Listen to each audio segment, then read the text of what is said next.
Hello everybody out there. This is Utsu Singh from Smart Tech and today welcome back to part 4 of the web development series. So today I'm going to discuss container tags. What I'm going to show you guys is there are basically two tags, div and span tags. They are basically container tags. So I will explain this. So first thing to note is div is a block level element while span is an inline element. So if you don't know what they are, just check out my previous video. I've explained them. So um, let me show you something. I will close this in div and put this here. Cool. So there is no difference, right? So let me right click and inspect. That's Control Shift I. Alright, so let's see. These two errors are the .css and .js file which I deleted after the first video actually. Now earlier, if I was to control Z this all, earlier there was only they are individual level elements, right? So they are not grouped, right? Control Y and let's try that again. So now you have noticed that they are grouped together. So as you can see, they are one in one single group. So I'm going to share something. Don't worry, I will explain it later on. Style equals font size. Actually, let's do padding 500 px. So 500 from the top, 500 from the bottom, 500 from the left, and 500 from the right. Cool. But you see, that's what container tags are used for.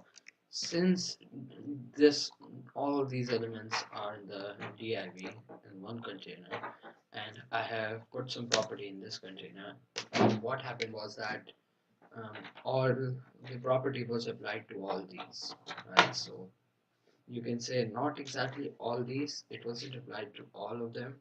What happened was that the container itself had a property, so the container was asked to pad itself 1000 pixels away from its boundaries, so it did that, right?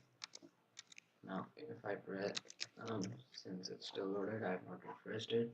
Div is this whole box and the content has been padded 1000 pixels away. So that's it. So what's the use of span? Span is inline, right? So main use of span, the div is used for these purposes to contain different stuff, but span is used for a different thing. So let's create another div tag here.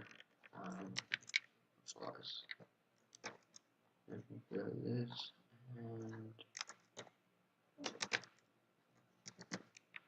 and again I'm going to give it a style, but and this time it's going to be style equals um, let's see, font size 50 px,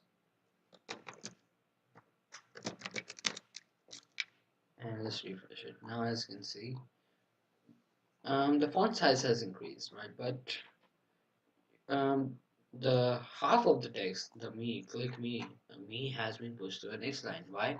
Because div is a block level element. See, now let's change this with span. Now what's going to happen is like in newspaper apps or wherever you see that the first letter or word is has a bigger font size, right? So as you can see here, since span is an inline element, it hasn't pushed the rest of the stuff to the next line, but it still changed the stuff. It still changed the font of the thing of the text it contained. So it contained this text right here and it changed its font size, right? So span is important, but not that important. But div is very important. Remember that because it's always used. Like let's go to um, let's see,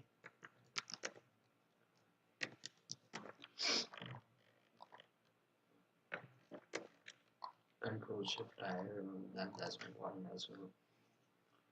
Body divs, all these divs that divide this whole page into different sections. according to your need, right? So these are also DIVs. Let's see what we have here. Another DIV. So this whole DIV and smaller DIVs. Within them, your well, um, let's just say your anchor tags.